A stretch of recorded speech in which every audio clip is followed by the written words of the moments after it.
He leído muchos libros sobre Salvador Allende y la Unidad Popular, y creo que en muchos de ellos se ha tergiversado la historia y en otros simplemente no se ha dicho la verdad.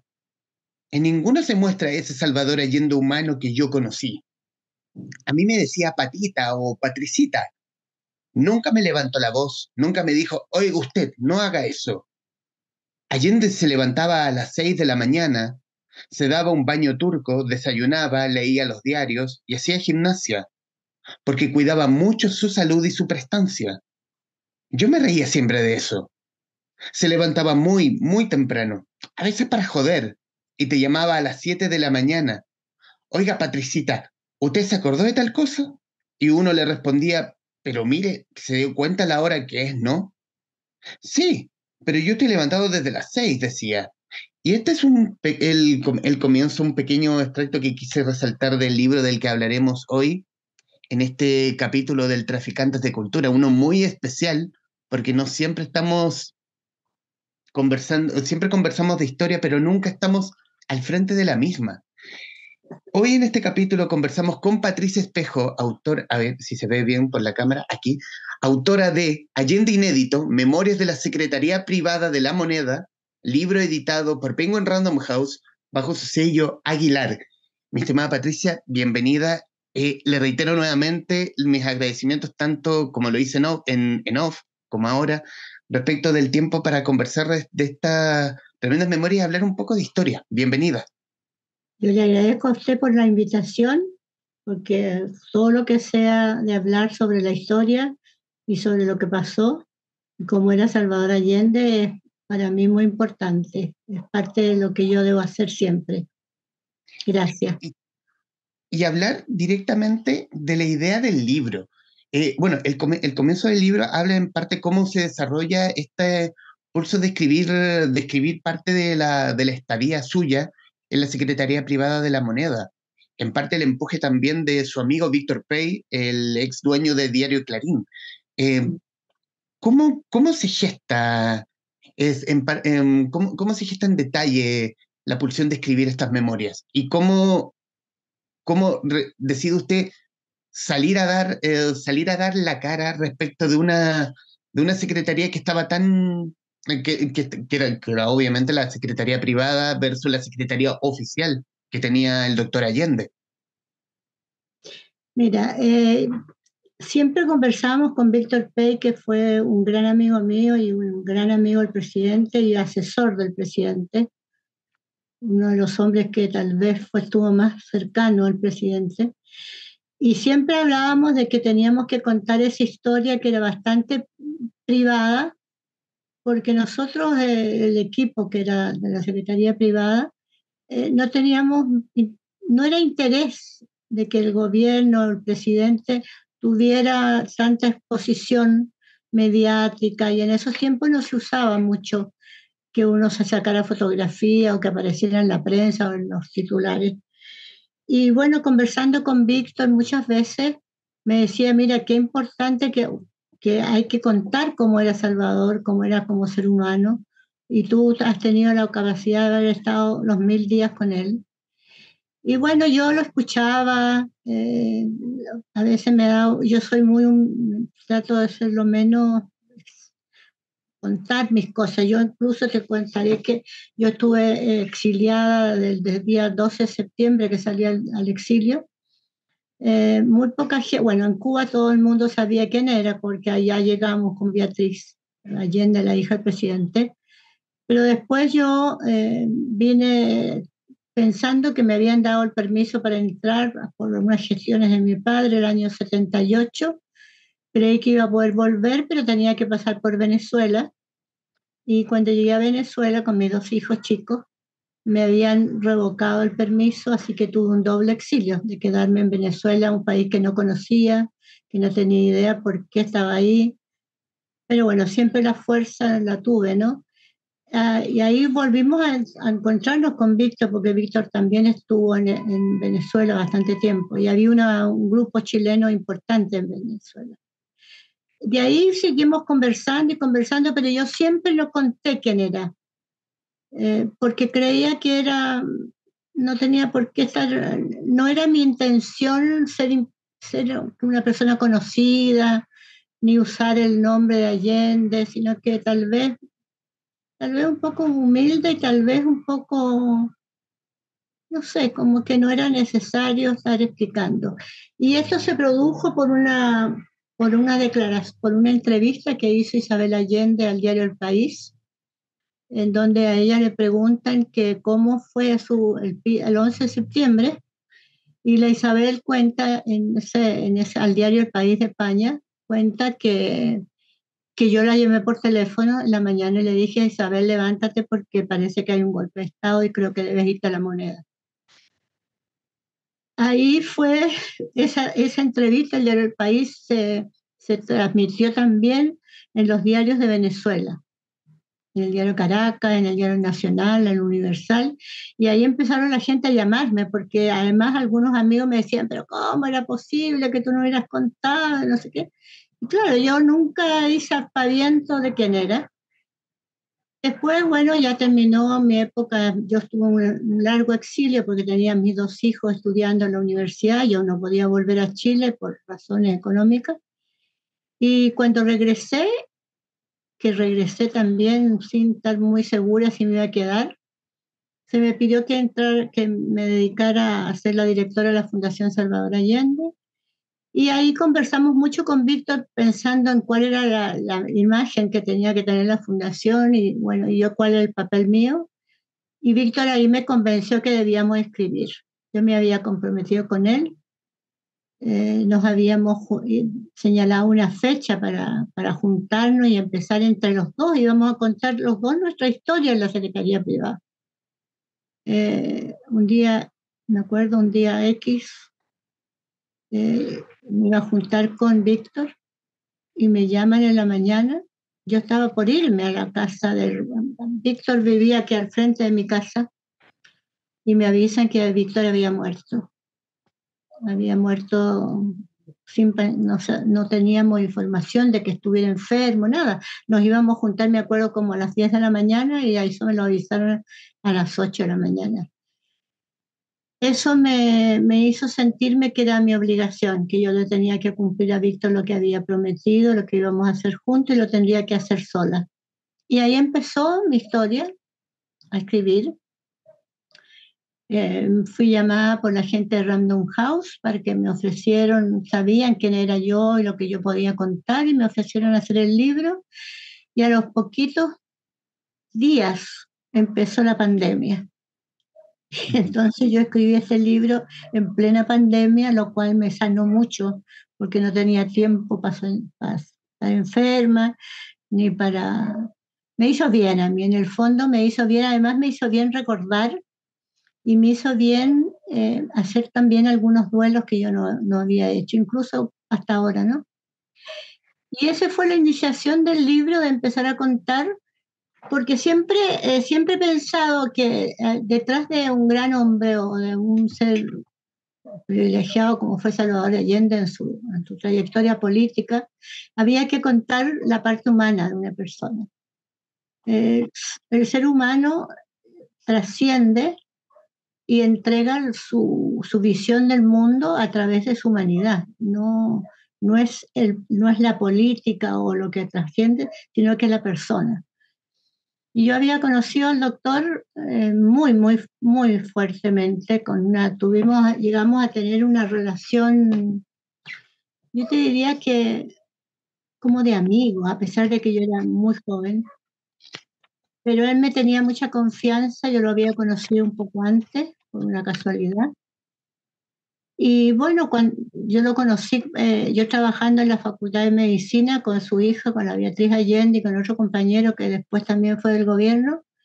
Un día pasó por el hospital para pedirme un favor y yo bajé y ahí lo conocí, pero como una persona me llamó la atención, era presidente del Senado, me entregó un sobre para su hija y ahí empezó esa amistad, pero nunca más. Después nosotros seguimos trabajando, yo tuve que asumir un rol un poco mayor en la universidad porque Beatriz y Eduardo Paredes, el Coco, tuvieron que irse a la campaña y yo asumí los roles de ellos para no provocar un conflicto interno en la universidad. Y seguí trabajando normalmente. Bueno, el día del gol, el día del triunfo fue maravilloso. Estábamos de guardia, todos los médicos del hospital, el equipo mío. Yo era saludista, soy de salud pública. Estábamos dentro de la Facultad de Medicina y nuestra oficina estaba en el Hospital del Tórax. Y ahí esa noche, ese día, estuvimos de guardia porque se suponía que podían haber algunas manifestaciones contrarias o podía haber alguna situación incómoda. Y bueno, de repente sonó un teléfono. Bueno, y nosotros corríamos la radio entre los médicos, las habían auxiliares, enfermeras. Veíamos que ganaba en un momento, después perdía, volvía a ganar, volvía a perder, era un estado de nervio atroz, hasta que Beatriz en un momento nos llama a un compañero médico, doctor Ipinza, y le dice, no, no escuchen porque ganamos. Y váyanse al edificio de la FECH, que estaba ahí en la Alameda con Portugal, por esa zona.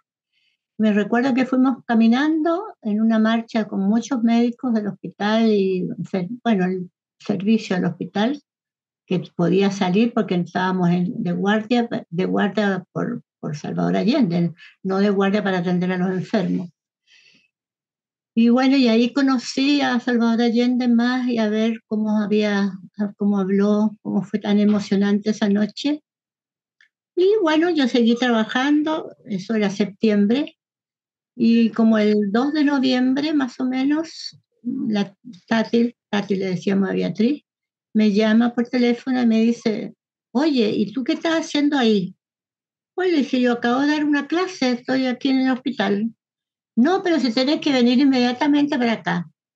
Y dile a Blanca, que era otra compañera con la cual yo trabajaba, con la que había trabajado Tati, y le digo yo a la Blanca, oye, dice que nos tenemos que ir para la Moneda, yo no entiendo nada, pero vamos. Entonces mi amiga me dice, ¿y cómo se vamos a entrar a la Moneda? ¿Cómo se va a entrar así? No, no, le dije yo sé cómo es porque yo había estado muchas veces antes, porque éramos conocidos, mi familia y mi ex marido era amigo de Eduardo Ruiz Tagle, y sabía cómo se llegaba y todo.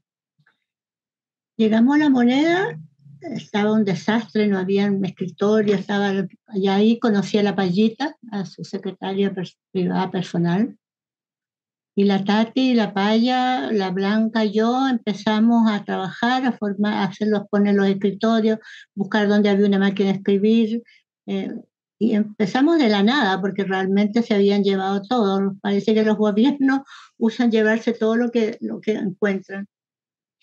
Y ahí me empezó mi relación con Allende, esa noche, a mí me acuerdo que la Payita lo primero que me dice, mira, encárgate de las invitaciones. Yo era bueno, yo sabía, conocía la política, yo vengo de una familia política. Pero bueno, dije yo, ¿cuáles serán las invitaciones? Un poco asustada. Bueno, pero me las arreglé, me di cuenta que había un error porque las invitaciones se hacían con el encargado de protocolo de la Moneda, que era el mismo que estaba en el gobierno anterior, y yo le digo a la Payita, que no la conocía, la conocí, pero fue una cosa bien extraña, porque no la conocía, pero fue como si lo hubiera conocido siempre. Y le digo, Payita, parece que aquí no están los sindicatos, ni los compañeros de otros. Entonces me dijo, no, pero si eso es lo más importante, por favor, encárgate. Ahí empecé yo a trabajar, a buscar todas las fórmulas de llegar a la gente. Y me acuerdo que como ya bien anochecido, ya debe haber sido las 8, las 9, llegó Allende con un equipo de gente, con el perro Olivares, con el negro Jorquera, no me acuerdo quién, y bueno, y algunos compañeros de seguridad. Me pasó la primera cosa extraña, porque la Tati le dice, bueno, estas compañeras son las que vamos a trabajar juntas contigo, y te presento, bueno, y me presentan a la Blanca, presentan a la Blanca, me presentan a mí, el doctor me queda mirando y me dice, pero yo a usted la conozco. Le dije, yo creo que me puse roja de nervio y de susto. Digo yo, sí, sí, y después se recordó que sí, que yo había recibido un sobre de eso para su hija. Y esta fue mi relación, comenzamos así y tuvimos una relación muy íntima porque se produjo, bueno, primero te quiero contar que después la secretaría se achicó porque Blanca se enamoró de un compañero cubano y se fue a vivir a Cuba y quedamos la Tati, la Payita y yo. Y empezamos a tener una relación con el presidente muy estrecha, porque claro, yo no era la hija ni era la pareja. Entonces, eso le hacía que el doctor las cosas que no quería que nadie supiera me las contara o me pidiera o me llamara a las 6 de la mañana, a las 7 o a las 11 de la noche y tuviéramos esa relación de mucha confianza, ¿no? Yo diría que fue una relación muy especial, de mucho cariño. El doctor tenía un carácter, era muy dulce el doctor, a pesar que si uno lo ve, los discursos, se ve un hombre fuerte, potente, pero en su manera de ser con la gente era muy cariñoso, muy afectuoso y muy respetuoso de todos. Yo me acuerdo que el ambiente de la Moneda era un ambiente como de una familia. Incluso te diría que en ese tiempo los empleados de servicio de la Moneda, los mozos que servían el café o los comedores, eran todos de las Fuerzas Armadas. Y el presidente tenía una relación con ellos de mucho respeto, de muy amable, de hacer sentir a la gente cómoda. Y bueno, eso me daba a mí más fuerza para seguir trabajando con él y hacer lo que nunca me levantó la voz, nunca, siempre, además era muy entretenido también, ¿eh? Porque nosotros vivimos una situación de los 1000 días de una tensión.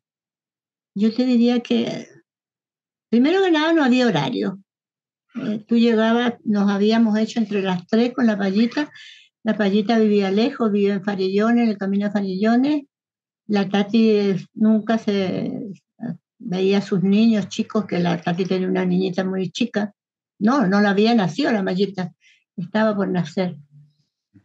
Y era un ambiente muy familiar, muy de amistad, y nos habíamos puesto de acuerdo, bueno, mira, ¿quién va a llegar primero? Entonces yo decidí, mira, yo puedo llegar a las 9:30, un cuarto para las 10, porque el presidente primero, como te contaba y como dice el libro, primero leía los diarios, después jugaba con sus perros, que era tradición, y lo adoraba a sus perros.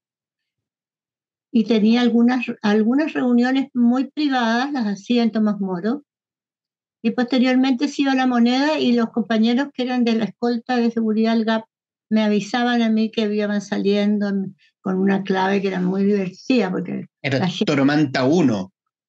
esto lo mata uno, que era lo más estúpido que yo siempre le digo ahora a los GAP, yo no sé cómo no tuvieron mejor imaginación, porque era obvio que era Tomás Moro uno, pues. Entonces me avisaban y yo salía, yo vivía en Américo Vespucio, casi al llegar a Colón, por donde bajaba incluso el presidente. O yo me iba detrás de la caravana del doctor, o él, como él era porfiado y siempre se decía que por medida de seguridad debería haber entrado por Morán de 80, pero él se iba por la calle, por la Plaza de la Constitución, y yo alcanzaba a llegar antes que él. Un día no alcancé a llegar y me dejó una nota muy simpática, que la guardo todavía, que me pone: Patita, son las 9:45 y nada, me siento solo. Su presidente, Salvador Allende. Me la dejó encima de mi escritorio. Me acuerdo que... Patricia, perdón. Resulta interesante esa relación que logra usted con Salvador Allende. Claro, no era parte de la familia, no era la Claro, Tati, no era la Maya, pero claro. tenía esa confianza respecto de que él se acordaba, en el libro habla de que él se acordaba de cumpleaños y le encargaba a usted respecto de regalos, cositas que le pudiera mandar a la Tati o a la misma Hortensia Bussi. Mira, el doctor tenía una memoria, yo siempre decía, oye, no se le puede decir, además éramos coloquial, ¿no? No se le puede mentir nunca al doctor, le decía, porque nunca le dijimos presidente. Desde la primera vez que empezamos a trabajar, él dijo que él seguía siendo el doctor y nunca le dijimos presidente. la Tati por a veces le decía Chicho en un momento así especial, pero generalmente doctor tenía una memoria impresionante, entonces él se preocupaba de que el cumpleaños de las niñitas no sé cuánto, de la no sé qué, de que había que mandar no sé cosas, de detalles, pero de detalles que además demostraban el cariño que él sentía por la gente. Yo me recuerdo, Mm. por ejemplo, el negro Jorquera tenía dos hijas, que son ahora como mis hijas también, eh, tenían como 7 años, eran casi de la misma edad de los míos.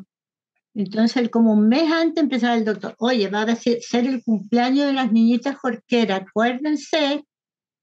Entonces, bueno, nada, había tal cosas, mucho trabajo y mucha ansiedad y mucha tensión.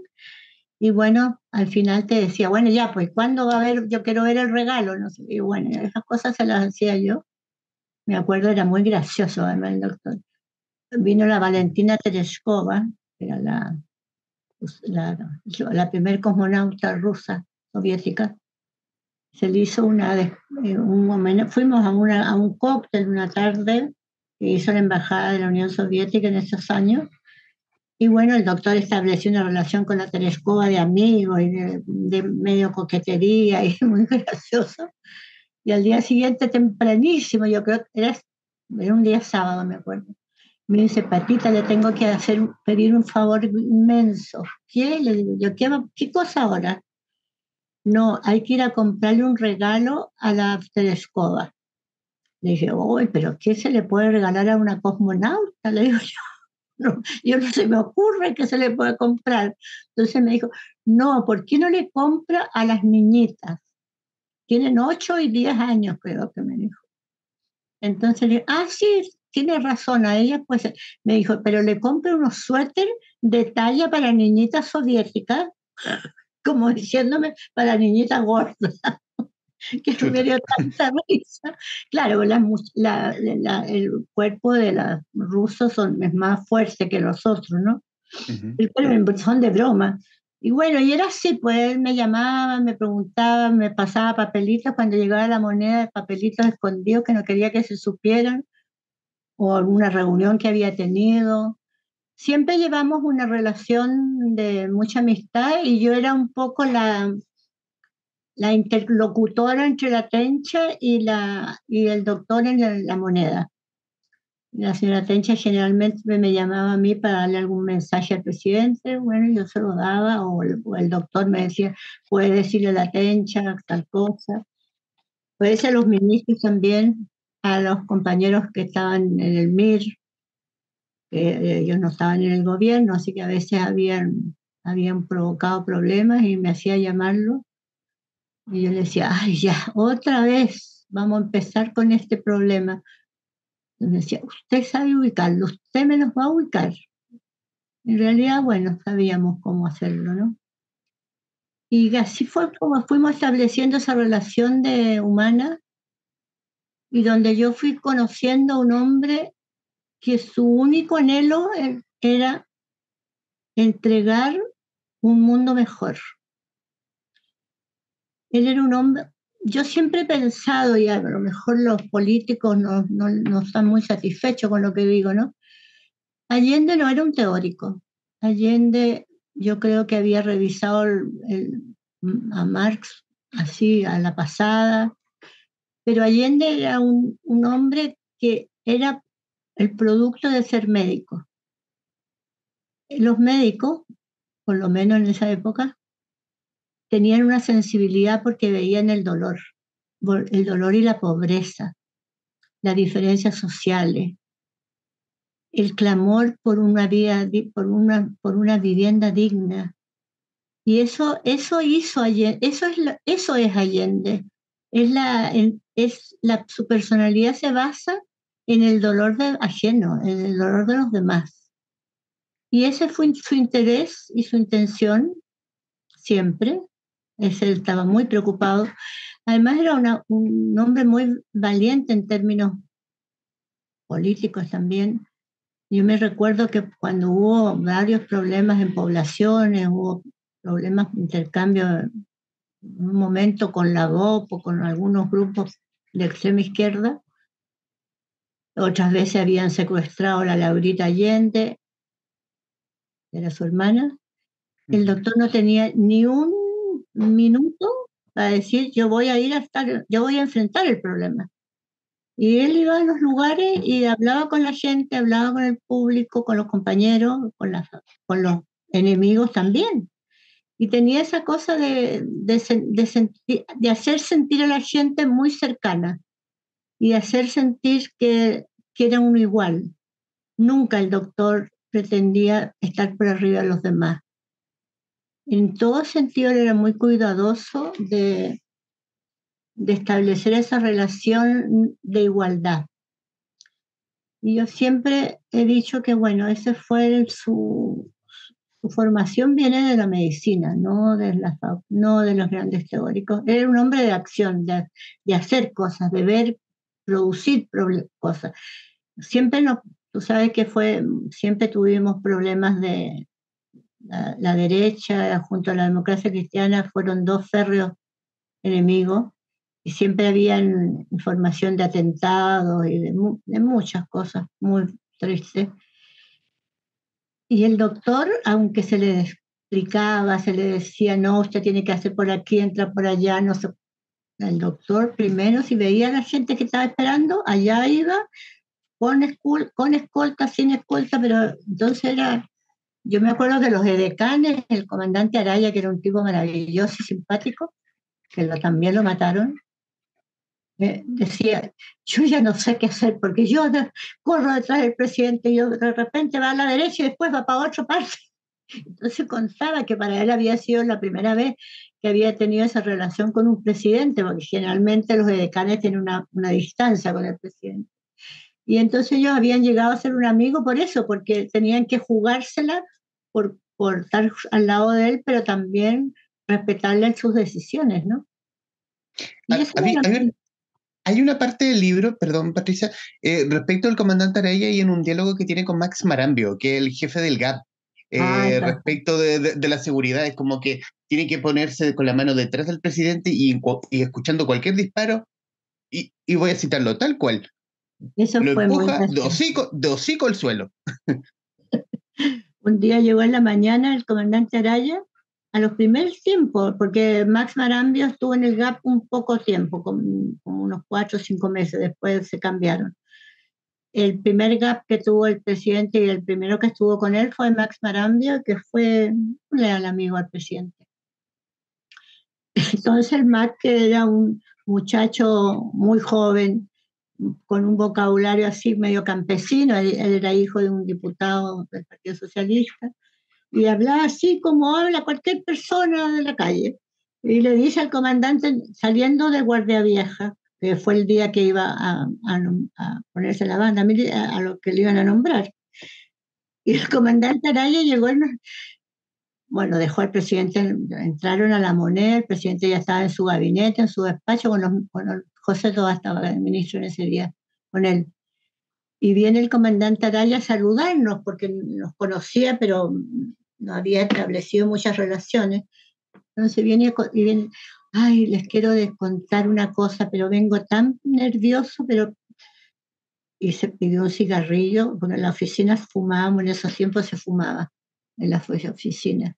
Y dice, les quiero contar algo que me ha pasado, y ahí nos cuenta que Max Marambio le había dicho, usted abraza al presidente, le pone la mano por detrás, y a cualquier sonido de un balazo lo tira de hocico por el suelo. Y Araya dice, yo me fui todo el camino pidiéndole a Dios, por favor, que no haya ningún ruido, porque yo no sé cómo tirarlo al suelo, porque claro, para él era una cosa extraterrestre, poco menos, ¿no? Ellos son de cierta forma de trabajar y de mantener la distancia del poder. Y eso hizo también esa relación del Max Marambio, que era divertida y que nos permitía un poco vivir la vida más humana, hizo también que el comandante Araya fuera un gran amigo del presidente y de nosotras. Ujú. Eso que el día que murió fue tan triste y tan macabro, ¿no? Porque ya no había no había respeto por nadie. ¿Qué es lo que había hecho el comandante Araya? ¿Por qué tenían que asesinarlo? Fue horroroso, esa noche fue muy, muy dura para nosotros. Y él fue un gran hombre, un gran demócrata, un gran constitucionalista. Tal vez eso no le gustaba a la CIA ni a los norteamericanos. Y bueno, lo mataron. Al principio dijeron que habían sido la izquierda, que había sido el GAP. Después inventaron que eran los cubanos. Finalmente se demostró que había sido Patria y Libertad, ¿no? Pero bueno, fue muy, muy difícil ese día porque al día siguiente murió en la noche, a la madrugada. Fíjate, mira cómo era la relación que había de amistad, ¿no? El cardiólogo del presidente Allende era el doctor Oscar Soto, y el cardiólogo del comandante Araya también era el doctor Oscar Soto, porque se lo pidió el presidente. O sea que el presidente era así, era muy cariñoso, entonces no habían diferencias. Entonces un día contó el comandante Araya que tenía problemas cardiovasculares, que estaba no sé qué, y el doctor dijo, el Cacho Soto lo va a atender a partir de ahora, no se preocupe, porque mi cardiólogo es especial. Y bueno, el doctor Soto fue también su médico. Y me acuerdo que el presidente al día siguiente me pidió que lo acompañara a saludar a la familia. Fue un momento tan doloroso para el doctor, primero por la muerte de Araya, que era su amigo, y segundo porque la familia creía en que era la izquierda la que lo había matado. Los primeros, la familia, la esposa y ahí tiene 3 hijos el comandante.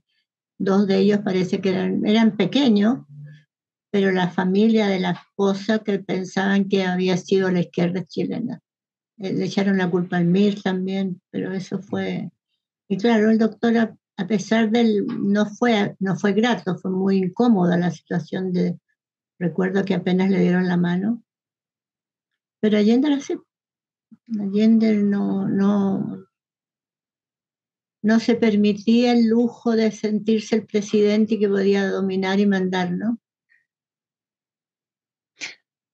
Conversamos con Patricia Espejo Brain, autora de Allende Inédito, Memorias de la Secretaría Privada de la Moneda, editado por el sello de Aguilar.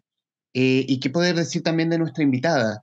Patricia Espejo Brain, socióloga con especialidad en salud pública, docente de la Facultad de Medicina de la Universidad de Chile, miembro de la Secretaría Privada del presidente Salvador Allende desde el 3 de noviembre de 1970 hasta el 11 de septiembre de 1973. En el exilio, junto a Beatriz Allende, fundaron el primer Comité de Solidaridad con Chile. A su regreso a Chile, es nombrada directora ejecutiva de la Fundación Salvador Allende hasta 2011. En 2020 publica el libro Allende Inédito. Y quiero, Patricia, abordar también los últimos, el tiempo difícil, 1972, 1973. ¿Qué se respiraba en el ambiente? ¿Cómo veía usted al doctor Allende en esa época? Mira, en eso quiero ser bien enfática, ¿no? Porque hay una serie de libros que dicen que el doctor Allende estaba deprimido y andaba con la cara larga. No, el presidente Allende tenía una fortaleza muy grande. Había una tensión muy fuerte entre todos vivíamos en tensión, pero él siempre además era un hombre muy positivo y muy optimista. Tal vez eso también fue un problema. Nosotros, bueno, el presidente, todo lo que pasaba fue a nosotros, el golpe de Estado en mi posición hasta el día de hoy, que la he ratificado en estas últimas semanas porque se han hecho varias informes, y incluso la CIA ha señalado ya con nuevos documentos. El golpe comenzó, la intención de que Allende no gobernara empezó antes de ya asumir la presidencia, con la muerte del general Schneider, que fue el primer hito que marcó que era un gobierno difícil. Y posteriormente era la permanente actitud de los partidos políticos de la derecha y de los grandes capitales del país, de los grandes empresarios, tanto del agro como de la industria, que boicotearon todo lo que se podía hacer, que en el fondo era solamente para que la gente pudiera vivir mejor. Pero bueno, eso no, eh, la derecha no se caracteriza por ser generosa. Nosotros vivimos esos 2 últimos años, yo diría que los tres, pero los 2 últimos tal vez en una permanente tensión con, con una cantidad de información de atentados, muchos de los cuales nunca se supieron, porque nosotros lo conocíamos porque habían personajes o personas que nos daban información privada y que muchas de esas cosas se comprobaron después, pues. Y, y el ambiente era así de mucho, primero de un sistema de trabajo en que no había descanso. Nosotros llegábamos a una hora X, cada una de las horas que habíamos definido, y nunca sabíamos a qué hora nos íbamos a ir. Y tampoco nos importaba. Tampoco nos importaba el dinero. Yo en el libro cuento que un día me preguntaron si me habían pagado el sueldo, y yo dije, no, no me han pagado nada, como si hubiera, como lo más natural. Bueno, esa vez me pagaron. La Tati ni la Payita tenían sueldo. La secretaría privada podría parecerse hoy día, porque la gente no entiende mucho, sería como el segundo piso que está tan de moda ahora, ¿no? Esa era la idea. Porque junto a la secretaría privada habían los asesores, que era el Perro Olivar, el Negro Jorquera, el Joan Garcés, de España. Entonces ese equipo era como el segundo piso. La tensión era permanente porque, primero con el Congreso, después con los gremios, que eran tremendas, con, con un compromiso del presidente y del programa que había que cumplir, porque Allende no quería borrar una coma y nunca lo permitió, una coma del programa. Entonces, bueno, vivíamos en esa situación de tensión, de, de tener mucha información que venía de distintos sectores, y sabíamos que podían haber atentados bueno, hubo atentados, muchos atentados que, bueno, el presidente trató que no se supieran, porque para no producir más molestia entre la gente, ¿no? Ujú. Y esa era nuestra vida, de tensión, de hacerle la vida al presidente lo más tranquila posible dentro de lo que pasaba, de resolver problemas que no se podían resolver a nivel muy público, porque todo lo que era muy oficial y público se hacía a través del secretario que tenía Allende, que era Osvaldo Puccio, y a través de los edecanes. La secretaría privada jugaba más bien la parte más personal y más privada del presidente, con una agenda a veces paralela. El presidente tenía una agenda pública que era la que te llevaban los edecanes y Osvaldo, y reuniones que tenía el presidente que no se hacían. Las personas con las cuales se reunía el presidente en forma privada o eran gente que venía por Morán de 80 o eran Tomás Moro, con horarios un poco diferentes, generalmente muy temprano o incluso muy tarde. Las reuniones, por ejemplo, con el cardenal se hicieron muchas veces en Tomás Moro, y otras veces el presidente fue aquí a la calle Simón Bolívar, donde está la casa del cardenal. Y esa era la vida, y bueno, y preparar los viajes también que el presidente hacía. Se preparaban también los discursos se hacían desde la Secretaría Privada, con el apoyo del Negro Jorquera, de Carlos Jorquera, y del Perro Olivares, y del Víctor Pey, y del Joan Garcés, que era el que llegó de España como un asesor. Y ese era nuestro trabajo permanente, bueno, y resolver los problemas de la gente que quería hablar con el presidente, y que el presidente nunca... Yo en un momento tuve dos roles, porque era miembro de la Secretaría Privada, y Osvaldo Puccio se enfermó, le vino un infarto y tuvo bastante tiempo fuera, y yo me hice cargo de la parte más pública, ¿no? Y me recuerdo que fue tan interesante conocer, porque llegaban miles de cartas, con problemas de salud, problemas de vivienda, enfermedad, bueno, de miles de problemas. Y la orden del presidente era que todas las cartas se tenían que contestar. No solamente contestar, sino que uno tenía que mandar, de acuerdo al rubro de la consulta, se mandaba al ministerio X o al Z, y ese ministro tenía que hacer un reporte, contestar a la presidencia, y con eso se hacía una carta de respuesta al interesado, que la gran mayoría de las cartas las firmaba el presidente. Tenía 2 veces a la semana el presidente firmaba cartas él mismo. Y bueno, ahí me di cuenta que había una relación bastante distinta. Yo pensaba que esas cartas, bueno, se las lleva el viento, ¿no? Pero en ese momento no, eso todo era muy, muy respetuoso. Y ahí jugué ese otro rol que también me sirvió para conocer más que era un Estado, un gobierno. Y nosotros, como te digo, le hacíamos también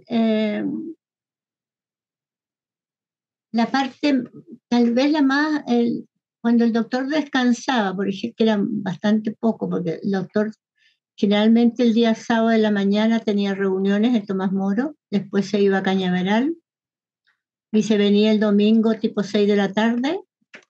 Yo también iba a Cañaveral junto con mi marido, porque el doctor le gustaba la familia. Yo iba con mi marido y con mis 2 hijos. Teníamos hasta una habitación en Cañaveral. Y bajábamos de Cañaveral. En ese tiempo Cañaveral era lejísimo para nosotros, pero hoy día más cerca, eso está en el camino a Farellones. Y tratábamos de hacerle también la vida un poco más humana y más tranquila, entretenerlo. Y el doctor tenía un hobby, que era ver películas de cowboy. Y yo me acuerdo que los sábados en la tarde el panorama del presidente era ver 2 y 3 películas de cowboy, y con todo lo que estábamos ahí a ver las películas, y eso lo distendía, ¿no? Después en la noche generalmente se hacía una comida, pero con muy reducidas personas. Y ese era el día que el doctor estaba más tranquilo, podía como hablar de cualquier cosa o reírse o bañarse en la piscina, le encantaba cuando había buen tiempo. Y esa parte humana que nosotros también lo apoyábamos en que fuera entretenido, en que los niños pudieran jugar con él. Después nació la Mayita y eso fue para él muy importante, porque era muy guaguatero el doctor, le encantaban los niños. Y la Tati también iba los fines de semana a estar con su padre. Y estaba la paya y había un ambiente como de familia. Y eso era nuestra labor de 1000 días, porque nunca tuvimos un día así. Bueno, y los viajes, cuando él salía de viaje, ahí ya teníamos un poquito más de tranquilidad. Generalmente lo acompañaba alguien de la secretaría, a ver si iba a la paya. La Beatriz ni yo salíamos, bueno, cuando fuimos a Cuba sí, pero no, generalmente no, porque nos quedábamos a cargo de otras cosas. Y esa era la vida que la gente después decía que lo pasábamos estupendo, que hacían. Hay unos libros por ahí que dicen que en Cañaveral y en Tomás Mora eran unas borracheras y unas fiestas, cosas que yo no sé dónde lo habrán sacado, porque de fiesta y tomatera no existía nada. El doctor además yo siempre le decía, oye, usted no canta ni baila apretado. El doctor me decía, ay, sí, yo soy bien fome, ¿ah? Si le digo, yo fuera a las películas cowboy y tomarse un whisky bueno para usted, no hay más entretención. Y esa Pero era él su. era, pero él era pero él era muy bromista. Describe usted una situación muy Mira, en era Cañaveral. un hombre. Mira, yo siempre les digo incluso a algunos presidentes que tienen la oportunidad de hablar, el sentido del humor es fundamental para un jefe de Estado. Porque si tú no tienes sentido del humor, soportar el peso del Estado, del gobierno, es tremendo. Y Allende era un hombre que tenía un sentido del humor, pero mira, siempre, de cualquier cosa podía sacar una broma. ponte tú en las tardes, cuando ya la situación era a las 8, a las 9 de la noche, todos muertos. Además hay una cosa muy simpática que te voy a contar. El doctor dormía siesta. Ujú. Y eso para él era fundamental porque el doctor se levantaba, como te decía, muy temprano, pero él era imperdonable 10 minutos de siesta, 10 minutos al cual se ponía pijama y al cual tenía una cama que se había en un despacho que tenía el presidente Moss privado que estaba al lado nuestro. Dormías 10 minutos y te decía, a los 10 minutos me toca el citófono y qué sé yo. Y el doctor siempre tenía alguna talla y alguna broma, o se hacía. Yo me acuerdo de cosas divertidas, porque un día me dice, no estaban, la Tati y la Payita habían viajado, sí, creo que estaban fuera de Santiago. Me quedé sola. Y me dice, usted me tiene que despertar en 7 minutos. Le digo yo, ¿7 minutos? Sí, 7 minutos, porque no tengo más tiempo. Bueno, yo le dije ya, ponía yo el reloj, así, mirando a cada 5 minutos el reloj, ya, 7 minutos. Lo llamo por el citófono, no me contesta. Le golpeo la puerta, que era colindante con la nuestra, no me contesta. Abro la puerta despacito y lo veo que está acostado. Y le digo yo, doctor, no me contesta, y no, estaba la Tati. Sí, estaba la Tati en esa época, en ese tiempo.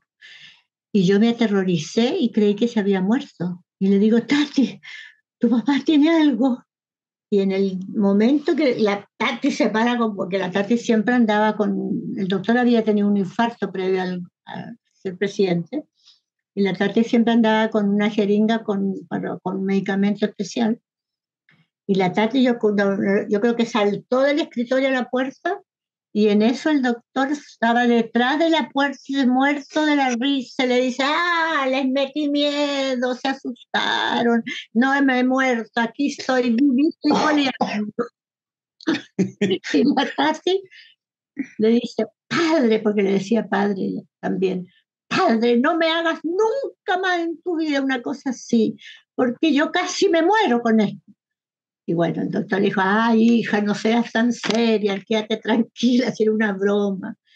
Bueno, y siempre hacía bromas de ese tipo. Cuando también hacía otras que a mí me daban pavor eso.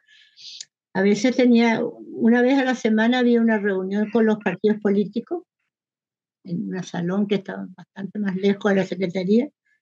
Entonces me llamaba por situación y me decía, ¿me puede ir a ver quiénes son los que van a estar en la reunión?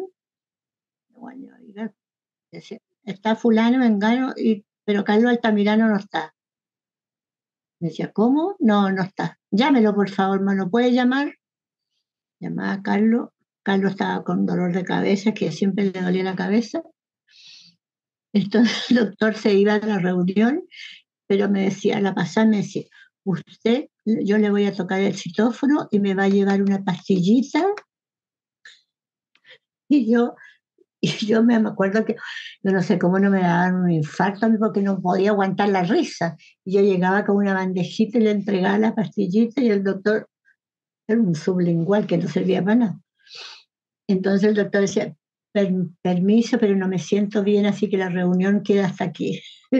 Y se iba, porque era una fórmula de no tratar mal a la gente que estaba ahí porque no le interesaba la reunión, porque habían problemas que había que resolverlo a otro nivel de los que estaban. Y así era así. Una vez le hizo una broma al general Prat, eh, a Darío San María, el que había sido dueño del Clarín, siempre le hacía broma, porque yo creo que eso, fíjate, nos permitía eh, sobrevivir esa tensión. Y yo creo que él era la fórmula que tenía para estar siempre fuerte, ¿no? Yo no Claro. lo vi al doctor nunca así cabizbajo, ni deprimido, ni siquiera el día 10 que estuve con él hasta más o menos tarde, y que yo lo vi tenso, tenso, muy tenso, porque yo no sé, en el libro yo lo cuento, yo soy la única testigo cuando el general Pinochet, a la salida de la reunión donde el presidente informa que va a llamar a plebiscito, el general Pinochet se cuadra en el ascensor que había en Morandé 80 y se cuadra y le dice: con usted, presidente, y la Constitución estará siempre el Ejército de Chile. En ese momento, bueno, se abrió la puerta, se llevaron al señor Pinochet, caminamos con el doctor me tomó del brazo, del antebrazo, me acuerdo, y ahí sí que lo vi yo cabizbajo. Y también lo vi un poco más, muy adolorido, diría yo, de la última reunión que tuvo el cardenal con el presidente y Elwin, cuando ya Elwin dijo que no aceptó. Todo eso, fíjate, que yo escribo en el libro y que no había sido contado, está saliendo a la luz pública ahora, porque hoy día yo creo que a 50 años ya tiene que saberse quiénes fueron los que no quisieron dialogar. Y sin diálogo nunca va a haber tranquilidad, ni va a haber, mira, las dictaduras están pendientes, están ahí cerca, la violación de los derechos humanos. Entonces tal vez esos 2 veces fue las veces que yo lo vi tenso, no, no, no así, pero al poco tiempo, pero él hacía además, yo me acuerdo que cuando Pinochet el día 10 le dice que va a estar con él, caminamos del ascensor a la oficina nuestra, era un pequeño trayecto, pero daba tiempo para pensar, ¿no? Él iba cabizbajo y me apretaba el brazo, y cuando entró a la secretaría privada, como que dijo: no, aquí tengo que volver a ser Salvador Allende, tranquilo. Y bueno, se recuperó, pero había una tensión y todos sabíamos que podía ser cada día era el fin, pero no sabíamos cuándo, ¿no? Pensamos que a ese 10, con la llamada plebiscito, las cosas se podían contener, pero nos equivocamos. Patricia, y en los minutos que nos quedan de esta grabación, hablar de la historia, de la figura del doctor Allende. ¿Cómo queda en la historia la figura de Salvador Allende? Para mí queda como, yo creo que para los que tienen un corazón decente, un corazón respetuoso, porque hay que tener dignidad también para sentir lo de los demás. Yo creo que Allende fue un tipo consecuente, un tipo que luchó porque los demás pudieran llegar a tener una vida mejor, pero no de palabra, una vida mejor realmente. El gobierno de la Unidad Popular hizo muchas cosas, se hizo el medio litro de leche, se arregló la salud, las cantidades de vivienda que se hicieron. Pero para mí el presidente siempre va a tener que ser recordado y es recordado en muchas partes del mundo. Yo he dado conferencias, entrevistas, hasta los países más increíbles. El otro día di una entrevista para Suiza que yo decía: pero los suizos, ¿qué van a saber de Allende? Bueno, sabían muchísimo. Allende es un hombre va a quedar en la historia como un consecuente, como un revolucionario por vías pacíficas, que no quiso nunca la violencia, nunca la aceptó, que todos esos cuentos que hay, que la revolución a los tipos Fidel Castro, eso jamás se hizo, ¿verdad? El día del golpe él no aceptó las armas que se le pidieron. Algunos grupos políticos pidieron armas y el presidente no autorizó para nada, nunca permitió que se hubiera habido enfrentamiento. Y Allende es un hombre que está ya en la historia, ya un hombre importante dentro de la historia del mundo, como un hombre consecuente, democrático, dialogante, y que es un ejemplo para que otros gobernantes se den cuenta que lo único que salva es dialogar. Si tú te encierras en tus 4 paredes o en tus propios pensamientos y no conversas con otro, la situación no varía. pero también necesitamos que la otra parte también escuche, también se pregunte, también sea un poco más abierta. Diga, estaremos haciéndolo bien, porque a veces siento en este momento, y no sé si, perdona que te lo diga, ¿no? Pero en este momento siento que hay nadie quiere escucharse. Y resulta que el pueblo que está ahí, doliente, el sufriente, el que tiene una pensión miserable, el que la salud no funciona, en que todo es difícil, es como que ellos nos están mirando, los de ahí, de abajo, para abajo, y no, entonces no dialogan porque, ¿para qué si no, ellos no lo sienten? Allende sentía el sufrimiento de la gente, porque, insisto, Allende fue un hombre humano por su carrera de medicina, por lo que vio como médico. Y él seguirá siendo un gran estadista, un gran demócrata y un hombre consecuente que no dudó ni un solo minuto en que nunca le iban a sacar de la moneda si no era por una cosa. Él siempre lo dijo. Por eso yo no tengo ninguna duda y ahora están diciendo que lo mataron. No es verdad, el doctor se suicidó. Yo estuve presente en las autopsias y la verdad es que él cumplió con su palabra. Él dijo, nunca me sacarán de la moneda si no es por la vía normal, por elecciones libres. Y así terminó su vida. Creo que a 50 años es un ejemplo para la humanidad, no solamente para Chile. Hoy que la consecuencia es tan difícil encontrarla, él lo demostró con hecho y con su propia vida. Además de un hombre que amaba la vida, porque era un hombre que le gustaba vivir, que le gustaba la gente, que le gustaba la naturaleza, que le gustaba la vida, que le gustaban las cosas humanas. Y eso va a quedar para siempre. Patricia, quiero darle las gracias por su tiempo. Eh, no todos los días tenemos la posibilidad, uno, de conversar sobre historia y de alguna parte tener a una testigo de la misma historia conversando en este espacio que muy amablemente hemos querido, en parte, honrar un poco al libro y también mirarnos como país a través de nuestro libro y a través de nuestra historia.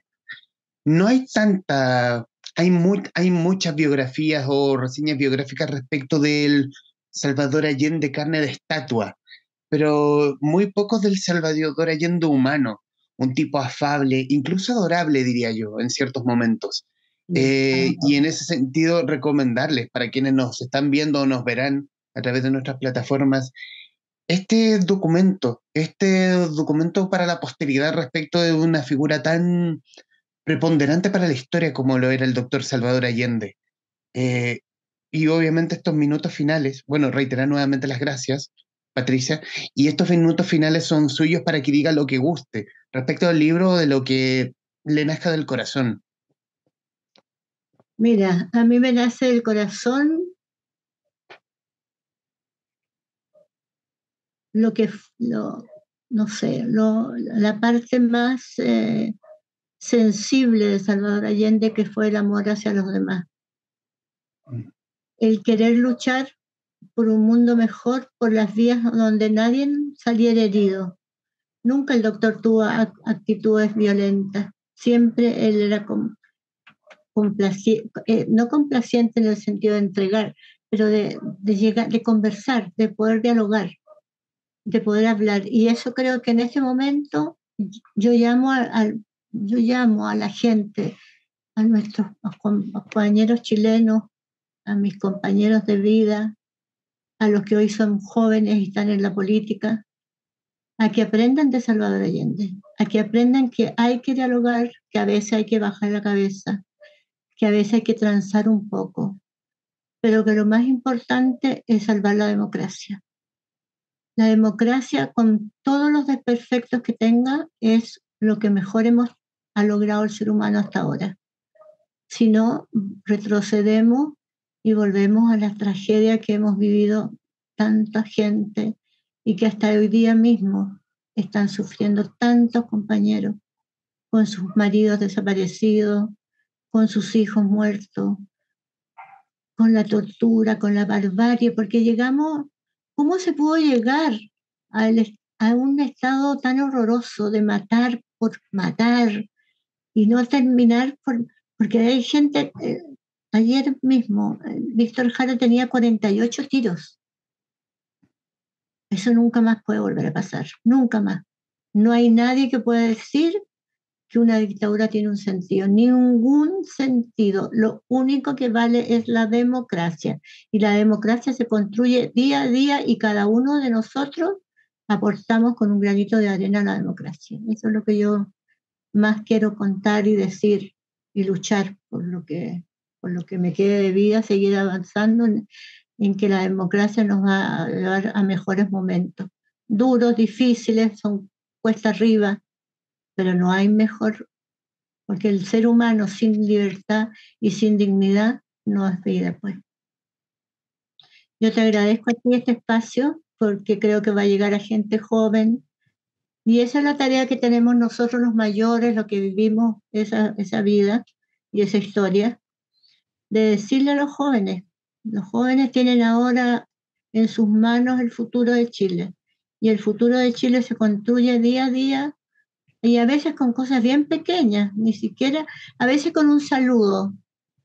Fíjate que entre las cosas que tenía Allende, que la gente la debe conocer, el saludar. Hoy día la gente no se saluda. Tú entras en un ascensor, nadie se saluda. Tú miras para el otro lado. No, tenemos que construir una sociedad donde seamos seres humanos con divergencia.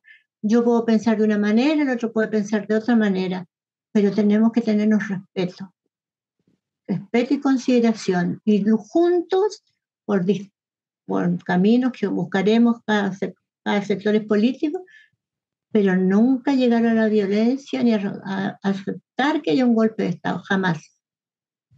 Es demasiado doloroso para eso. Lo agradezco infinitamente. Patricia Espejo Brain, autora de Allende Inédito, Memorias desde la Secretaría Privada de la Moneda, editado por Aguilar, en conversación con los traficantes de cultura. Mi estimada Patricia, muchísimas gracias. Gracias a ti y a todos los que nos puedan escuchar. Muchas gracias.